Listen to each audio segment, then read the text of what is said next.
Cette histoire commence dans un épais brouillard. Le brouillard du sommeil. Vous dormez chacun aux différents appartements dans lesquels vous êtes. Et depuis déjà un certain temps, le sommeil c'est quelque chose qui vous occupe beaucoup parce qu'il n'est pas si facile que ça. Souvent, lorsque vous endormez, vous avez une sensation de chaleur malgré l'époque à laquelle vous vous trouvez. Vous avez l'impression qu'une chaleur étouffante traverse vos nuits.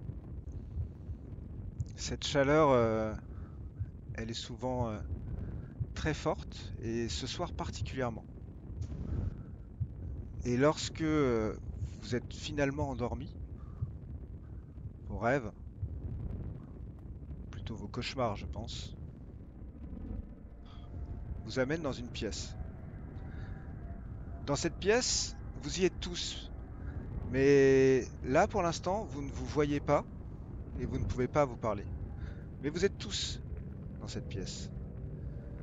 Certains d'entre vous la connaissent. Ils y sont allés et ils ont l'impression de revivre un moment. D'autres ne l'ont jamais vu. Ou ont l'impression en tout cas de ne l'avoir jamais vu. Dans cette pièce, il fait extrêmement chaud. Les murs sont embrasés comme vous pouvez le voir. Et je vais vous demander à chacun d'entre vous, en commençant par Stanley, ce que vous faites dans cette pièce. Miss Garner! Miss Garner, où êtes-vous? Miss Garner! Miss Garner! Ah, je tape sur ma jambe qui a des flammes qui commencent à prendre et j'appelle désespérément Miss Garner! Je vous en prie, répondez, Miss Garner! Aucune réponse à tes supplications. Tu as l'impression que ces murs qui sont autour de toi se referment petit à petit, comme si tu avais été enfermé dans une boîte. Une boîte dont la chaleur commence à envahir tes jambes. Non! Non! Non! Je vous retrouverai, Miss Garner! Non! Kaya, toi, c'est la première ou peut-être la seconde fois que tu fais ce cauchemar. Tu es dans cette pièce que tu n'as pas vraiment vue. On t'a raconté un petit peu une scène. Qu'est-ce que tu fais pendant ce cauchemar? A bien dit que je voyais pas les autres. Hein. Non, vous vous voyez pas, vous ne vous entendez pas. En fait, je commence à comprendre que ça doit être ce terrible incendie en 1914 qui m'a traumatisée. Dory Gardner on n'a pas réussi à la sauver. Et donc je me dis, je respire extrêmement fort, comme ça de stress. C'est l'incendie. Dory, elle n'a pas été sauvée. Ouais, comment je fais? Et je pense que je me dirige bêtement vers une fenêtre pour l'ouvrir et je me brûle les mains parce qu'en fait tout est extrêmement chaud et en fait je cherche à tout prix une sortie et j'en vois pas et je me mets à hurler en fait.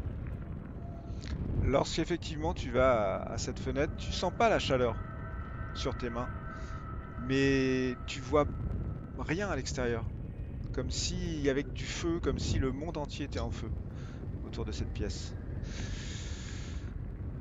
Milo, tu n'as jamais fait ce cauchemar, c'est la première fois que tu te retrouves dans cette pièce, tu n'as jamais vu cette pièce. Je suffoque, d'abord j'ouvre un peu les yeux, tout de suite je mets ma main dans ma poche pour voir si j'ai mon talisman avec moi.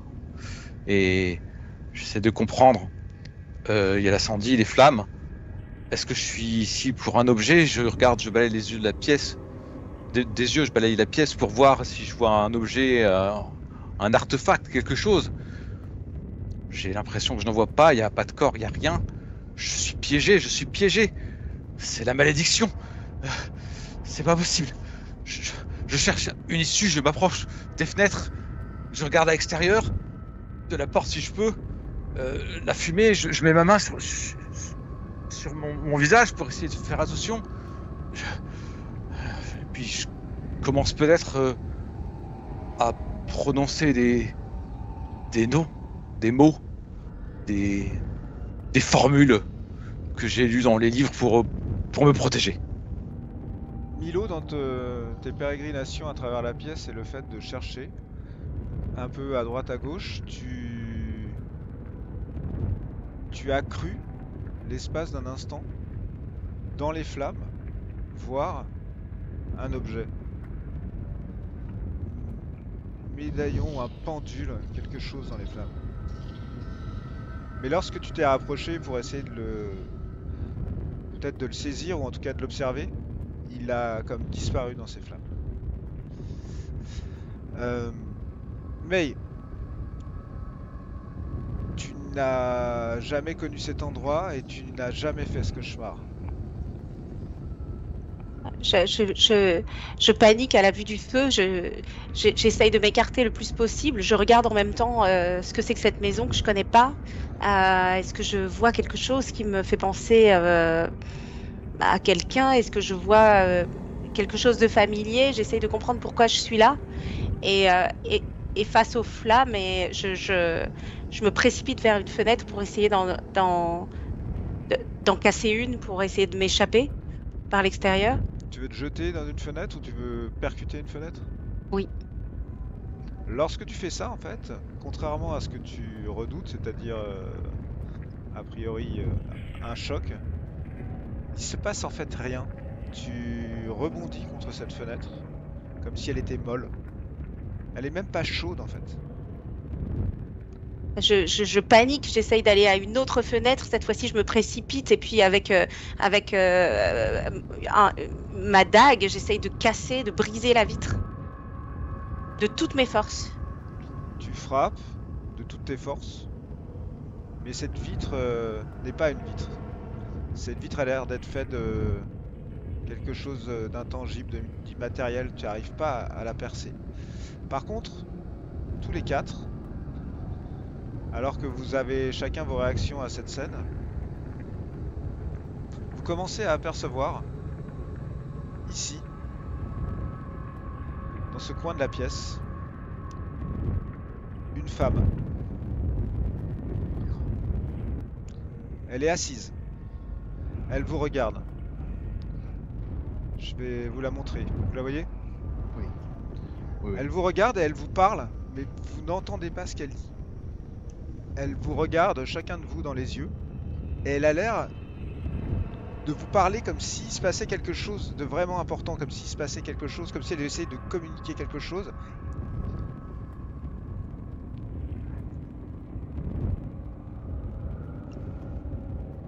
Et à ce moment-là,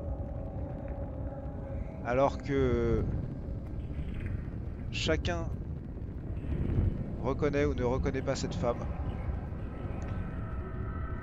vous allez vous réveiller. D'abord, toi, Kaya, tu te réveilles dans ton appartement. Ton appartement du quartier de Waterfront, qui est un des quartiers de Salem. Tu loues cette chambre depuis déjà plusieurs mois à Waterfront. Je pourrais plus tard, si tu veux, te parler un peu plus de ce quartier que tu connais. En tout cas, tu sais que aujourd'hui c'est le 8 octobre 1920. Il est assez tôt. Il doit être à peu près 7h30 du matin. Et tu as rendez-vous à l'agence de détective ce matin assez tôt. Parce que Stanley Greyfield t'a dit qu'il y avait une affaire en cours. Il fallait que vous vous voyiez assez tôt à l'agence. Toi, ma chère May, tu es dans un endroit un peu moins luxueux. Dans un quartier qui s'appelle The Point. Lui aussi sur les docks, pas très loin de Waterfront en fait. Tu es dans cette chambre que tu squattes depuis quelques semaines. Tu t'es débrouillé pour en faire un minimum de confort.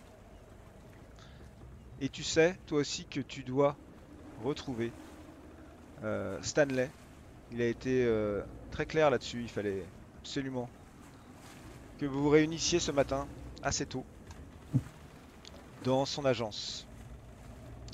Quant à vous deux, non pas que vous habitiez ensemble, chers amis, non pas que vous soyez amants et que vous vous réveilliez dans le même lit, mais vous partagez la même pension. Ouais, vous Oui. partagez la même pension qui est à Downton, un quartier nettement plus huppé que les deux précédents. En fait, pour tout dire, Milo, c'est Stanley qui t'a trouvé cette chambre en face de la sienne dans cette pension. C'est assez pratique parce que c'est pas très loin de l'agence et que c'est très central. Je vais d'ailleurs, avant de vous permettre de vous retrouver tous et de vous présenter, vous montrer ce que je viens de vous expliquer. Voici, mes amis, Salem. Vous pouvez dézoomer, hein. Comme vous le voyez, il y a des petits points qui clignotent. Ces petits points sont vos habitations. Kaya, May, Milo et Stanley et les bureaux du Greyfield. Donc, bienvenue à Salem le 8 octobre 1920.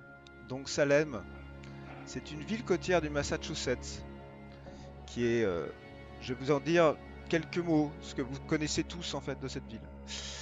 Elle a été marquée par une histoire assez troublée, puisque fondée en 1626, cette ville, elle est connue surtout pour le procès des sorcières de Salem, qui a eu lieu en 1692, où une bonne centaine de personnes ont été exécutées. Et c'est des événements qui, même s'ils sont anciens, hantent encore un peu les rues de Salem. Au XVIIIe siècle, c'est devenu un port prospère grâce au commerce international. Mais le déclin maritime du 19e a transformé la ville en un centre industriel avec l'arrivée du chemin de fer, des immigrants irlandais, italiens, polonais. Salem a changé de visage. Elle était avant tenue par des grandes familles issues des premiers colons. Elle est devenue nettement plus métissée. Plus récemment, le grand incendie de 1914 a ravagé une grande partie de la ville en détruisant des quartiers entiers, notamment celui de Gallows Hills, mais aussi celui de The Point, où tu logeais, May, qui a été entièrement reconstruit. Et dans les années 20, c'est-à-dire aujourd'hui, en fait, c'est plutôt une époque de transition entre des usines plus modernes, des bars clandestins qui sont nés de la prohibition. Et c'est une ville dans laquelle vous habitez tous depuis un certain temps. Comme vous le voyez, Greyfield Investigation est situé à Downton, ici. Downton, toujours pour vous donner un peu le contexte, c'est donc le centre-ville de Salem, qui s'était développé en fait avec la prospérité du port entre le 17e et le 18e, où les riches marchands et les notables se sont en fait assez vite éloignés du front de mer pour s'installer là, dans des demeures assez vastes. Et ils regroupent en fait les bâtisses les plus riches et typiques de la ville. C'est un peu le cœur politique, administratif et culturel en fait de la ville. Et donc, comme convenu, vous allez tous vous retrouver en ce 8 octobre à 7h30 dans le bureau de Stanley Greyfield. Le bureau de Stanley Greyfield. Et je vais avoir la joie de vous laisser vous présenter, tout au moins physiquement, les uns aux autres. Bah écoute, on va commencer par l'autre alors. Stanley Greyfield est un homme qui entre dans la force de l'âge, début trentaine, les cheveux bruns. Ah, le téléphone sonne. C'est bon, ça pourra patienter, Stanley. D'accord. Continue. La trentaine. Il est assez marqué par la vie quand même, malgré son âge quand même relativement jeune. Il a quelques cicatrices, des petites traces de brûlure ça et là, un petit peu sur le visage, à des endroits. Vous le savez, qui est boiteux. Il a une jambe raide suite à des séquelles d'un incendie. Il a une fine moustache, le regard bienveillant, profondément bienveillant, et surtout qui témoigne d'une énorme volonté, une volonté de surmonter les obstacles de la vie et de se racheter peut-être, de se racheter d'une chose qui pèse sur sa mémoire, sur sa conscience. Un mélange de grande volonté, mais pour ceux qui le connaissent, c'est-à-dire l'intégralité d'entre vous, vous savez qu'il y a une grande mélancolie en lui. Sinon, il est toujours aimable et ne dénigre absolument aucune personne, que cela soit du plus pauvre, des plus indigents. Il y a toujours du bon à essayer de tirer de toute personne qu'il rencontre. Il ne va pas se juger à l'apparence, il ne va pas juger une personne à l'avance, il va attendre de la connaître avant de faire ça. Et voilà. Je vous en prie. Ne soyez pas timide. Bah, j'enchaîne alors. Donc, Kaja Oleszynski, comme son nom l'indique, c'est une émigrée polonaise de 42 ans. Elle est plutôt grande, de bonne stature. Elle porte un fichu sur la tête, mais c'est plus par commodité que par raison religieuse. Elle est habillée avec une longue robe fermée au col par pudeur. On sent vraiment la pudeur de cette femme. Elle a un médaillon d'argent autour du cou. Ce type de médaillon qui peut s'ouvrir avec peut-être une photo intime à l'intérieur. Elle a sur le côté gauche une broche. C'est un papillon brodé à la main, dont les contours sont noirs et l'intérieur est violet sombre. Et elle est ravie de travailler pour Stanley parce que avant elle était simple couturière. Il fallait bien avoir un petit travail pour manger et elle a appris la couture grâce à sa mère. Mais elle a aussi ce qu'on appelle une mémoire édétique, une mémoire absolue. Elle peut se souvenir d'un ouvrage qu'elle a lu qu'une seule fois et elle pense que c'est grâce à ça qu'elle a été recrutée par Stanley. Et elle est ravie d'avoir ce nouvel emploi, ça la fascine. Voilà. Alors, je poursuis. Mei Chao est très jeune, la vingtaine. Elle est très discrète et elle est très aimable, mais elle ne dit pas beaucoup de choses sur elle. Elle pose assez peu de questions sur les gens. Par contre, vous pouvez remarquer que elle a l'œil partout. Elle voit tout. Voilà. Elle a le pas léger, elle est extrêmement fluide dans ses manières. Vous savez qu'elle a été une enfant choyée. Il y a quelque chose comme ça qui se distingue dans le fait qu'elle puisse être un peu passe-partout. Elle a beau vivre dans les quartiers pauvres, on comprend bien qu'elle peut passer un peu partout, qu'elle a reçu une éducation, etc. Mais ce qui peut-être se voit le plus pour ses amis, c'est qu'elle est extrêmement fiable, qu'elle est reconnaissante pour toutes les personnes qui ne la jugent pas en fonction de ses origines et que de cela, elle a une reconnaissance vraiment très forte. Vous avez sans doute remarqué qu'elle est particulièrement athlétique et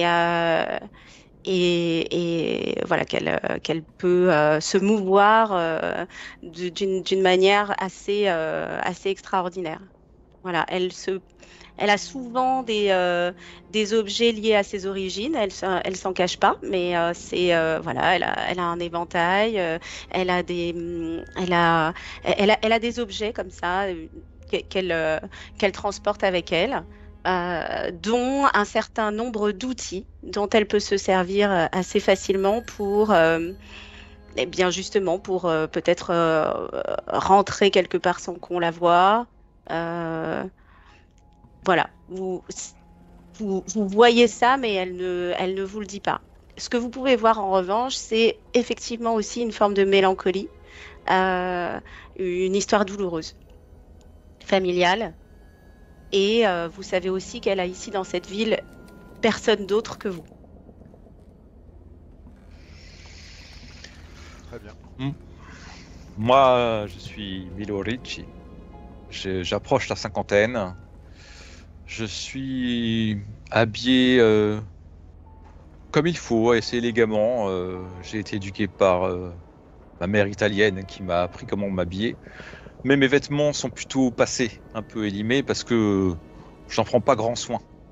En fait, j'ai des petites lunettes rondes qui pendent au bout d'une chaîne métallique sur mon torse.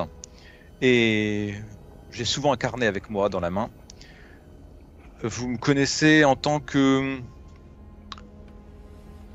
expert en antiquité, quelque chose comme ça.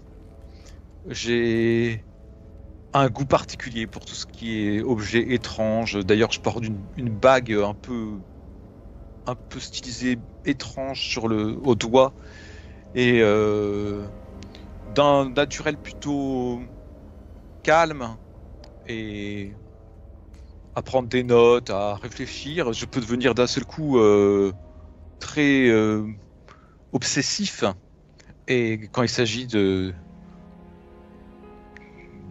fantastique, d'occultisme ou d'objets un peu particuliers. Voilà, vous pouvez me voir pris d'une frénésie un peu malsaine parfois, et je peux peut-être en venir à être désagréable, même si j'essaie de faire attention et de prendre sur moi. Comme Stamney m'a appris qu'on travaillait en équipe. J'y prends garde. Mais ton obsession est contagieuse. Alors, mon cher Stanley, si tu as demandé à tes camarades de te rejoindre ce matin, c'est parce que vous avez un rendez-vous. Rendez-vous qui a été pris sous la forme d'une lettre que tu as reçue il y a quelques jours, que je vous montre à tous et que je te propose de lire. Bien sûr. Salem, 5 octobre 1920. Monsieur Greyfield, je vous écris dans un état de trouble que je peine à dissimuler. Il me semble que seul un homme de votre compétence pourrait m'apporter quelque réconfort dans cette situation. J'aimerais vous rencontrer en personne au 112 Federal Street, dans le quartier de McIntyre, à Salem, le 8 octobre prochain, à 10h du matin. La nature de ma requête est délicate, mais je suis convaincu que vous comprendrez mieux une fois face à moi. Je préfère ne pas m'étendre sur les détails de cette lettre, d'autant plus que j'ai du mal à les formuler moi-même. Sachez simplement que je me sens épié. Il y a dans l'air une sensation constante, difficile à définir mais bien réelle, de quelque chose qui m'observe. C'est pas une présence en soi, mais plutôt une impression persistante, oppressante, comme si des regards invisibles suivaient chacun de mes mouvements. Cela peut paraître absurde, mais cela me ronge au point de m'empêcher de réfléchir clairement. Je n'ai à ma connaissance aucun ennemi. Pourtant, il y a dans les gestes les plus banals de mon quotidien une ombre qui vacille là où elle ne devrait pas. Un visage dans la foule qui semble me reconnaître. Des détails qui m'échappent à l'entendement, mais qui nourrissent cette angoisse sourde qui me gagne jour après jour. J'aborde cru à un simple excès d'imagination. J'ai d'abord cru, à un simple excès d'imagination, ce que l'on pourrait aisément attribuer à mon métier d'écrivain. Mais cette impression ne cesse de croître. Tout semble normal en surface et pourtant quelque chose n'est pas à sa place. Vous pourriez me dire que je deviens paranoïaque et peut-être vous auriez raison. Mais précisément, C'est ce doute qui m'amène à vous. Je vous prie de ne pas prendre cette requête à la légère. J'ai besoin de votre discernement et de votre professionnalisme pour m'aider à comprendre ce qui se joue ici. Sincèrement vôtre, Alexander Winthrop. Bien, je me recule un petit peu sur mon fauteuil, laissant reposer ma patte folle, ma jambe un peu folle. Euh, et je regarde un peu mes amis, en fait, qui sont présents. Eh bien, voici l'affaire qui m'a fait vous convoquer ici. Euh, Peut-être n'est-ce rien, mais je pense qu'il faut laisser la chance à toute affaire qui se présente à nous. Il y a dans les demandes parfois qui peuvent paraître farfelues, souvent un fond de vérité. Je ne sais pas ce que vous en pensez, mais j'aimerais votre avis et si possible votre soutien dans cette enquête, mes chers amis. Et il ne précise pas ce qui l'épie. Est-ce une personne? Est-ce quelque chose? C'est très, très, très mystérieux Oui, comme lettre. peut-être est-il sous surveillance et vos sens aiguisés, May, pourraient peut-être déceler ceci assez rapidement. Alors, je rajoute à cette lettre, mon cher ami, que tu connais de nom la famille Winthrop. C'est une famille très ancienne de Salem. Tu sais pas grand-chose de plus, mais tu sais que c'est une famille qui est là depuis quasiment la fondation de la ville et que elle a fait fortune sur le négoce de la morue. D'accord. Il y a plusieurs générations de ça, hein. Par contre, effectivement, Alexander Winthrop, inconnu au bataillon pour toi. Alors, je ne connais pas Alexander, vous avez certainement entendu parler de la famille, de cette ancienne famille. Kaya, votre intuition légendaire nous seront de la plus grande aide, et quant à toi, Milo, je pourrais pas mener une enquête sans toi, bien évidemment. Écoute, je te fais confiance une fois de plus. J'espère juste que ce n'est pas une banale histoire d'homme qui se fait suivre par un individu quelconque, mais que, comme dit May, le mystère est bien plus occulte. Dans tous les cas, une affaire est une affaire. Exactement. Et cet homme veut nous rencontrer à 10h. Ça serait bien de ne pas être en retard. Votre bon sens encore nous mène droit vers la bonne direction, Kaya. Je propose, étant donné que je mets un petit peu plus de temps à me déplacer que la moyenne, que nous nous mettions en route. Très bien. Vous avez, je vais vous montrer où c'est, mais je vais aussi vous montrer un tout petit peu quelque chose qui est Salem et ses alentours, pour que vous compreniez plus clairement où se trouve la ville dans le Massachusetts.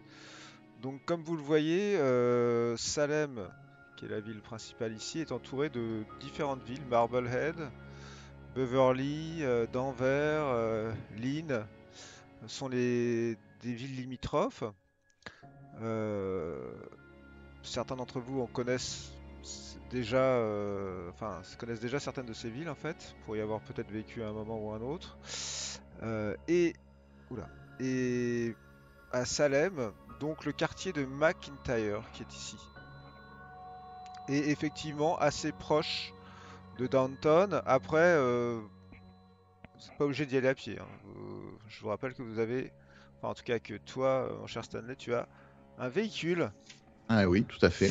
en la présence d'une très belle Ford T que tu t'es offert il y a quelques temps. Je me suis fait un petit plaisir, oui. Ouais, voilà. Et donc, vous voulez y aller en voiture ou vous voulez y aller à pied? À pied, vous Ouais. en avez pour vous rendre à cette adresse, vous en avez pour une vingtaine de minutes. Moi, je vais leur proposer d'aller en voiture, bien aimablement, en fait, cachant un petit peu le fait que je risque de peiner à les suivre. Ok. Alors, le quartier de McIntyre, vous allez, c'est aussi un quartier comme Downton qui incarne un peu l'opulence qui a été hérité du commerce maritime de Salem. Salem, notamment avec l'Asie d'ailleurs à l'époque. vous allez y retrouver vraiment des demeures vraiment cossues qui étaient construites pour la bourgeoisie marchande. Euh, alors, je vais vous montrer quelque chose quand même. Oui. Donc en fait, à Salem, on retrouve tout ce genre d'architecture. Ah oui. Voilà, donc vous avez le colonial tardif hein, avec ces maisons, c'est un peu le style le plus ancien. Vous avez le type géorgien qui est déjà des demeures un peu plus cossues. Le style fédéral, hein, plus carré, qu'on retrouve plutôt dans les bâtiments administratifs.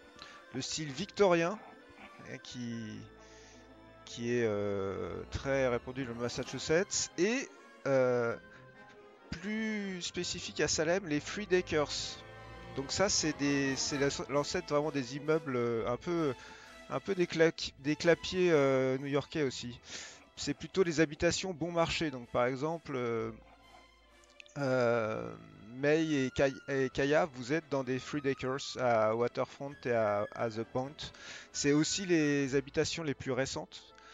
The Point ayant été totalement détruit lors de l'incendie, en fait, on a reconstruit principalement ça. Après, le problème, c'est que les matériaux sont moins nobles et que ça se dégrade plus vite, etc. Mais les loyers sont bien meilleurs. Alors que vous êtes Stanley et Milo dans une baraque qui est plus de type géorgienne à Downton. Donc McIntyre, c'est effectivement un lieu avec des demeures très cossues. Vous prenez votre fort de thé, commencez à remonter tranquillement. Euh, il est 8h30 du matin, Ah, et- ou un peu plus même, parce que le temps de vous présenter tout ça, il doit être 9h. Hmm. Vous serez effectivement en avance. Euh, Pas très grave, à moins que vous ayez envie de faire quelque chose avant de vous rendre à la demeure. non, pas spécialement pour ma part, mais après, comme je peux mener quelqu'un où il le veut. Bah, j'aurais bien aimé chercher des choses sur la famille Winthrop, mais je pense pas qu'on ait le temps en 1 heure, donc sinon on le fera après. C'est pas. Oui, je peux vous déposer, malheureusement, en 1 heure, je peux vous déposer aux archives de la ville, mais Ça va Alors, être un peu juste, je pense. le temps va être limité, oui. Ouais. Bah, ceci dit, vous pouvez constater quelque chose, c'est que je suis au volant et peut-être une petite motion d'inquiétude, c'est que vous me voyez quelque peu bâiller, un petit peu, alors que nous sommes en route, comme si j'avais passé une très mauvaise nuit. vous grimpez la rue principale qui est Essex Street de McIntyre pour aller rejoindre cette adresse. Mais en fait, assez vite, vous êtes, vous vous rendez compte il y a un problème. Devant vous, à une vingtaine de mètres, alors que vous arrivez en voiture, vous voyez 5 hommes qui sont autour d'un autre homme qui est à terre. Et ces 5 hommes sont en train de le tabasser en fait. Oula. Ils ont tous des casquettes et des foulards passés sur le visage, ne laissant apparaître que leurs yeux. L'homme qui est à terre, je vais tenter de vous le montrer, est en costume avec des petites lunettes qui sont maintenant sur le sol. Et vous êtes dans la voiture, vous arrivez donc de l'autre bout de la rue, je pense que vous voyez là. Oui. Euh, Vous avez l'impression que l'un d'entre eux essaye de le soulever en fait, et juste ici, il y a une voiture qui est garée, qui ressemble à ceci. Oh. C'est ce qu'on appelle un speedcar, un speedwagon, qui a l'air de leur appartenir parce que l'un d'entre eux rentre à l'intérieur. Vous voyez qu'il ouvre la porte et ils ont l'air de vouloir en fait faire rentrer cet homme à l'intérieur de la voiture. Qu'est-ce que vous faites? Mais écoute, moi, mon sang ne fait qu'un tour et avec la voiture, donc j'amène la voiture et je la mets en travers donc de la voiture dans laquelle ils essayent de faire monter de force cet homme. D'accord, donc on va... Alors déjà, vous allez me dire comment vous êtes positionné dans la voiture. Il y a 2 places à l'avant et au moins 3 places à l'arrière. Alors, je vais mettre comme ça, là, voilà, Ouais. Qui est conducteur. sur le siège passager à côté du conducteur? Le siège mauvaise nouvelle. Si une des femmes a voulu y aller, je l'ai laissé, sinon je l'ai C'est prise. moi qui me suis posée sur le siège D'accord. côté passager. Ok, donc tu conduis pour te mettre en travers par là, on va dire, c'est cela. Voilà, et vraiment me mettre en travers pour me rapprochant le plus proche possible pour l'empêcher de faire demi-tour. D'accord. Il fera peut-être marche arrière, hein, mais bon. Alors lorsque tu t'approches avec la voiture, en fait, les hommes lèvent la tête, voient que tu arrives. Et celui qui est sur le sol se débat, il est là, laissez-moi, laissez-moi. Et tu vois qu'il s'est accroché en fait à la rambarde de l'escalier. Et il y en a un qui tire dessus, visiblement il n'arrive pas à le ramener. Et ils commencent tous à rentrer dans le speedwagon. Qu'est-ce que vous faites? Si j'ai mon arme sur moi, je la dégaine et je tire en l'air. Alors, Ok, moi je... Moi, je klaxonne comme un fou. D'accord, Et moi je sors de la voiture d'accord. et je m'approche avec ma dague des roues de l'autre voiture. Très bien. Oula. Alors, on va faire dans l'ordre. Donc toi, Stanley, tu klaxonnes. Je klaxonne Mais comme un fou. Ouais. tu sors de la voiture et tu cours vers celle-là. Oui, je cours de toutes mes forces. D'accord. Et je cours aux roues de l'autre voiture. D'accord. Donc tu vas me faire un jet de sauvegarde de dextérité. Alors, dextérité. Et je fais avec un avantage. C'est pas grave. C'est pas ça? Bah, c'est-à-dire que si, mais là du coup tu l'as lancé 3 fois, mais c'est pas très grave. Ah, pardon. Alors vous voyez en fait, mais qui bondit de la voiture comme un chat à une vitesse hallucinante. Tu viens de faire un succès critique en fait. À une vitesse hallucinante et qui se met à courir vers le speedwagon. Un couteau à la main. Tu pourras essayer de percer la roue au prochain tour. Toi, Milo, tu as effectivement ce fameux petit pistolet que tu gardes toujours sur toi dans la poche de ton veston. Tu veux le sortir et tirer? Ouais, mais je tire en l'air, je les vise pas. Je leur fais peur en fait. D'accord. Donc tu sors ton arme et tu tires en l'air un coup de semonce. pistolet. Kaya, tu fais quoi? Je sors aussi de la voiture et mon objectif, c'est de me mettre suffisamment proche pour essayer de voir les personnes, identifier les visages si c'est possible. Et est-ce qu'il y a des plaques d'immatriculation à l'époque? Alors il y a l'équivalent d'une plaque d'immatriculation plus simplifiée, ouais. Donc tu J'essaye de sors la et... retenir, de la voir. Ouais. D'accord. Très bien.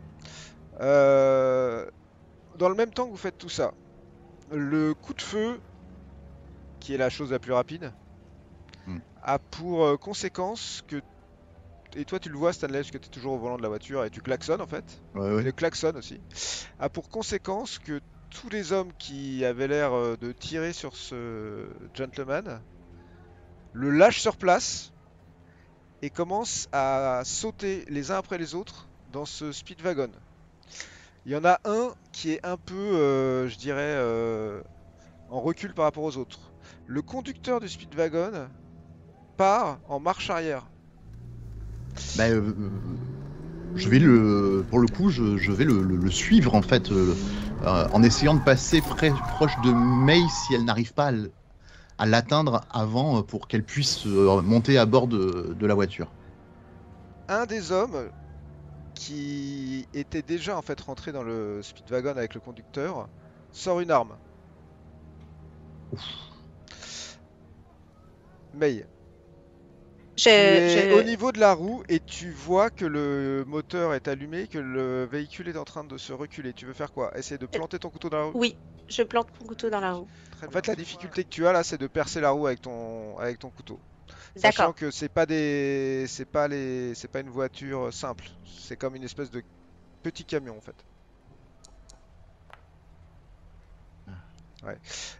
Tu plantes la lame de ton couteau, mais ça fait pas une incision vraiment. Enfin, elle rentre pas complètement, mais tu perces quand même ce pneu. Mais la voiture continue de reculer. Euh, Milo, toi tu es avec t'es dans la voiture donc toujours toi, hein, avec ton arme à l'extérieur. Tu vois qu'effectivement il y a un homme qui a sorti une arme aussi. Qu'est-ce que tu fais? J'essaie de le viser tant que faire se peut pour protéger Ekaya et Mei qui sont dehors. Ouais.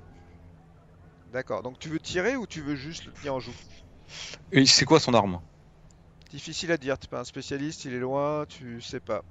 C'est une arme à Bah, distance ou je le mets en joue et si je sens que... En fait, je vais tirer dessus.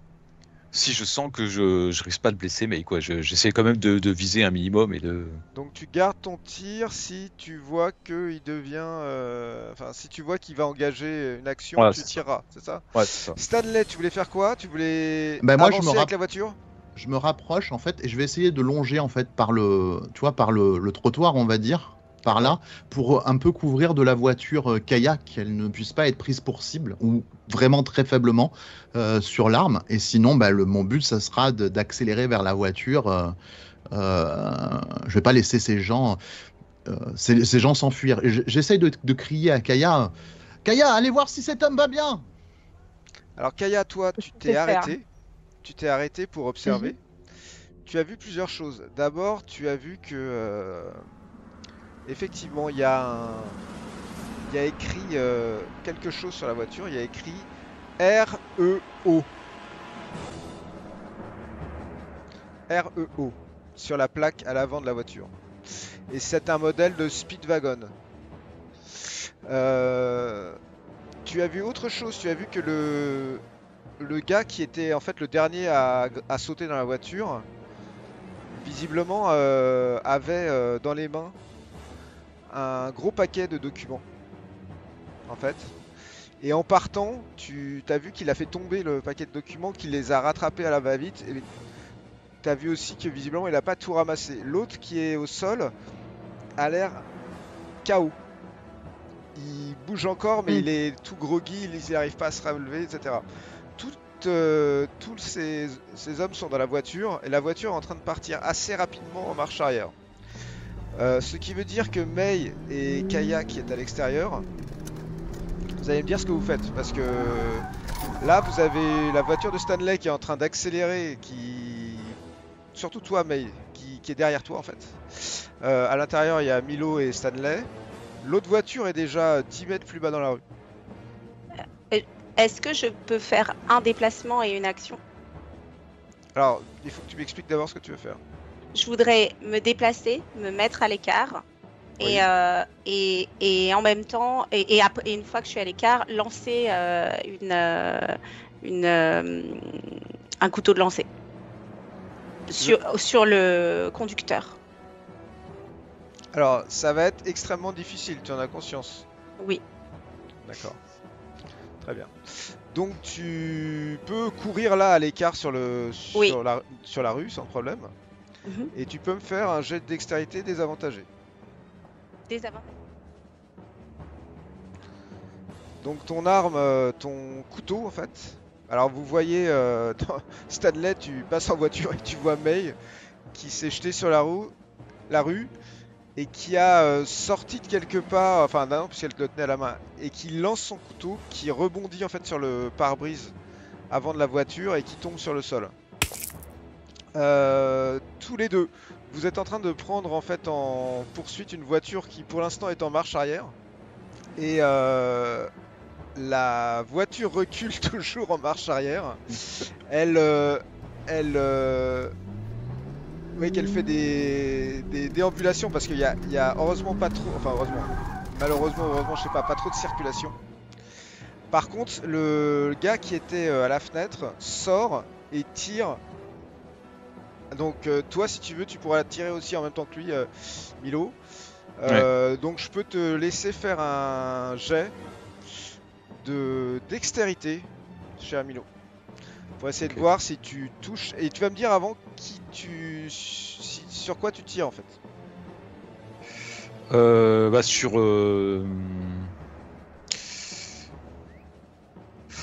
Je tire sur le... En fait, quand je vois le mec sortir, je tire sur le pilote en me disant peut-être que ça va faire bouger la voiture et ça va l'arrêter. Après, éventuellement, je tirerai sur le mec, puis après, il faudra que je dirai à Stanley d'arrêter parce qu'on va pas être de taille. Oui, oui, tout à fait. Je pensais à ça, je te rassure. Donc toi, tu t'essaies de tirer sur le conducteur. Ouais. D'accord, vas-y. Je fais rien. Ouais. J'espère qu'il a pas la même idée. Hein. Ah, tu tires. Mais malheureusement, c'est pas forcément ta spécialité, tir. Ce qui a pas l'air d'être le cas de la personne qui est sortie avec son arme et qui elle aussi tire au même moment. Le pare-brise avant, Stanley, explose. Et tu sens une brûlure à l'épaule. Et tu me fais un jet de vie, Stanley. allez. Dé de vie. Attends, je me retrouve. Faut que je me retrouve. J'arrive. Voilà, dés de vie. C'est parti. Ça va. Une éraflure. Par contre, tu donnes un coup de volant. Ouais, je donne un coup de volant. Le pare-brise s'est brisé et tu te retrouves quasiment sur le trottoir de cette bâtisse. Et eux, en fait, en profitent pour faire une manœuvre et repartir aussi rapidement possible. Est-ce que vous voulez poursuivre cette poursuite ou pas? Stanley. Non. Oui, tu as raison, Milo. Je sais pas, je me suis enflammé et j'ai perdu tout sens de la mesure. On va retrouver May et Kaya. Pendant ce temps-là, Kaya et May, vous êtes toutes les deux sur le trottoir. Cet homme est à terre. Il a ses lunettes qu'il est en train de chercher en fait. Il a mais pourquoi mais pourquoi moi mais vous êtes- et vous voyez qu'il a pas l'air de voir grand chose en fait. Il cherche ses lunettes. Est-ce qu'on voit ses lunettes par terre? Je Ouais, cherche elles ses sont lunettes. au milieu du trottoir en fait. Ben, je les lui prends et je viens lui donner. Ah merci mademoiselle, mais vous avez vu ça? Vous les avez vus ou pas? Mais oui, bien sûr, on les a vus, mais qu'est-ce qui vous est arrivé? Mais je ne sais pas, j'étais sorti, en rentrant chez moi, ils étaient déjà là, ils étaient en train de fouiller, et ils m'ont pris, ils m'ont attrapé, ils voulaient m'enlever en fait. C'est ça qu'ils voulaient faire, ils voulaient m'enlever en fait. Mais pour quoi faire? Pour une rançon? Quelque chose comme ça? Mais mais j'en sais rien, mais pourquoi? Ça n'a aucun sens, pourquoi m'enlever moi? Mais qui êtes-vous? Mais je suis Alexander Winthrop, voyons, je suis juste un écrivain moi, pourquoi est-ce qu'on enlèverait? Ils sont partis avec des documents à vous. Ah, je ne sais pas, ils ont tout fouillé, ils ont... Sur ce, vous revenez, vous les voyez revenir dans la voiture qui n'a plus de pare-brise. Un peu penaud, tu vois. Je sifflote presque. Pendant que May était en train de parler à Winthrop, moi j'avais vu un document. Et comme je vois que May s'occupe du monsieur, je cherche à récupérer le document que j'avais vu sur le trottoir. Absolument. Alors ma chère Kaya, tu vois qu'effectivement il y a deux feuillets qui correspondent vraiment à l'endroit en fait où tu as vu que tu étais tombé ce dossier. Donc c'est pas des papiers qui sont là par hasard, que tu peux ramasser. Je vais te les montrer. Ok. Donc voilà les deux pièces que tu viens de trouver. Donc comme tu le comprends, l'une d'entre elles a l'air d'être un arbre généalogique. Et l'autre, voilà, une correspondance quelconque. Lorsque tes camarades reviennent, alors tu as aussi, t'as noté hein, la plaque d'immatriculation que tu avais saisie, ouais, ok. Puisque ça, t'es censé t'en rappeler parfaitement bien. Hein. Lorsque vous revenez, vous voyez donc que May est en train de parler avec ce jeune homme qui a remis ses lunettes, qui se relève, qui est avec son veston. Il fait, mais il faut peut-être appeler la police ou faire quelque chose parce que là, non seulement il y a une effraction, mais en plus, je veux dire, qu'est-ce qu'ils auraient fait avec moi? Je ne comprends pas. Je n'ai rien à voir avec, avec rien en fait. Je suis Ah, juste. Bonjour monsieur, permettez-nous de nous présenter. Je suis monsieur Greyfield, Stanley Greyfield. Il me semble... Seriez-vous monsieur Winthrop par hasard? Oui, oui, bien sûr. Ah, Monsieur Greyfield, le détective. Ah oui, vous Ah, nous aviez Monsieur donné Greyfield, mais rendez-vous. je suis tellement heureux de vous voir. Mais Euh, vous voyez, j'avais raison. C'est pas que dans ma tête que ça se passe. Il y a Ah, des, clairement il y a non. des, non, il y a des gens qui en veulent à mon intégrité physique et morale. Et ces gens, grâce à vous et à vos amis, ils ont fui. Bien, ne vous inquiétez pas, tout va bien, vous n'êtes pas fou, nous sommes témoins de cela. Par chance, nous avions décidé d'être un peu en avance. Oui, oui, c'est une chance parce que, voyez-vous, moi, j'étais juste allé remettre un manuscrit chez mon éditeur. Euh, Il y avait personne. Mais si, mais Chester. Et là, il monte en fait les marches. Il y a une porte et il rentre dans la maison. Qu'est-ce que vous faites? Bah écoute, moi je le suis. Oui. Ok. On emboîte le pas.